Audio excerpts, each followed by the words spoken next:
There's no any other way. The ANC is dead. We must just look for a very good place to bury it, and that will come in 2019. I thank you. Honorable Van Damme.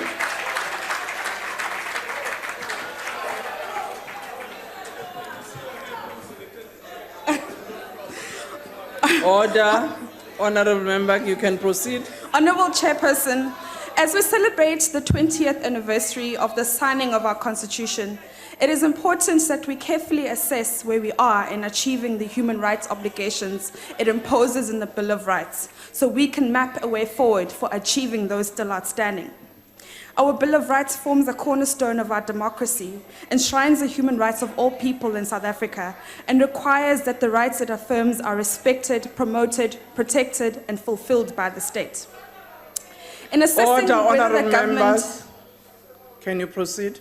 In assessing whether the government has fulfilled its human rights obligations as per the Bill of Rights, it is necessary to acknowledge the gains that have been made with the help of our august Constitutional Court and members of this House.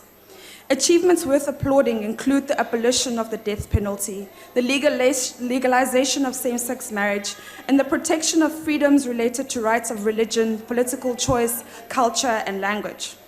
Many rights enshrined in our Bill of Rights, however, remain unachieved, and it is on those we need intensified focus. In particular, and of paramount importance, is the right to education. The systemic failures in our education system have prevented young South Africans from realizing their rights as enshrined in Section 29 of the Bill of Rights, which states that everyone has a right to basic and further education, which the state, through reasonable measures, must make progressively available and accessible. We cannot, Honourable Speaker, say that the right to basic and further education has been achieved in South Africa when the Eastern Cape has 800 schools identified as having inappropriate structures that need to be replaced. KwaZulu-Natal has 1,379 schools which have pit toilets only. 58 schools in the Eastern Cape have no water. Only 45% of top-up textbooks have been delivered in the Eastern Cape. NSFAS turned down more than 53,000 applications for the 2017 academic year, and students who get qualifications through TVETs have waited for up to 2 years to receive their certificates. Without quality education, Honourable Chairperson, we are nothing. The same goes for jobs. Section Order, honourable members in that corner, can you please allow the speaker on the podium to be heard? The Newcastle corner. Section 22 of the Constitution states that every South African has a right to choose their trade, occupation, and profession freely. Over 8 million South Africans cannot enjoy this right. On a point of order, Madam Chair. Honourable Dex, what's the point of order? On a point of order, the member referred to this corner as I walked in as the castle corner. There is no castle corner in this Order. house. Order. There is no... Honourable Mervyn, can you please take your seat? You have raised a point of order. I will check the Hansard because I did not hear from where I'm sitting. Honourable members, can you please be in order? Can you please be in order? Honourable member, can you please proceed?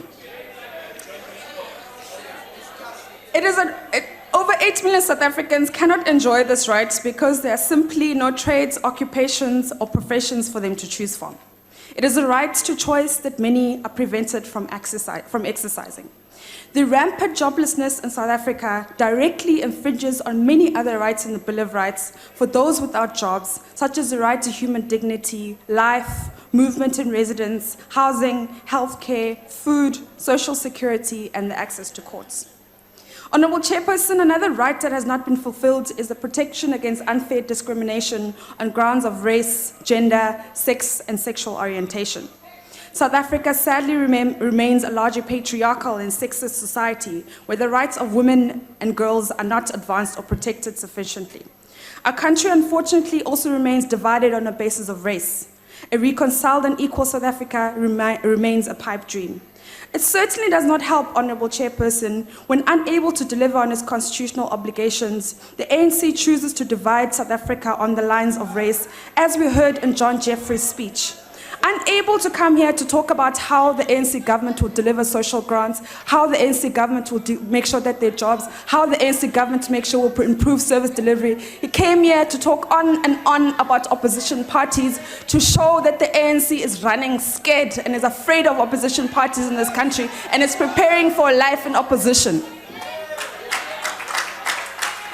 The ANC has abandoned the value of non-racialism as espoused by the Constitution, and has done so because it is no longer convenient for it that the people of South Africa are reconciled. Race-based politics has become the order of the day. As South Africans who love our country and want it to prosper, we must stand against this and continue to fight for ensuring that the values of our Constitution, including non-racialism, are upheld. In order to reach its full potential, our beautiful nation needs reconciliation, economic growth, and job creation, and the advancement of rights in our Bill of Rights and Constitution. Let us reconcile and unite. Let us stand together for economic growth and job creation.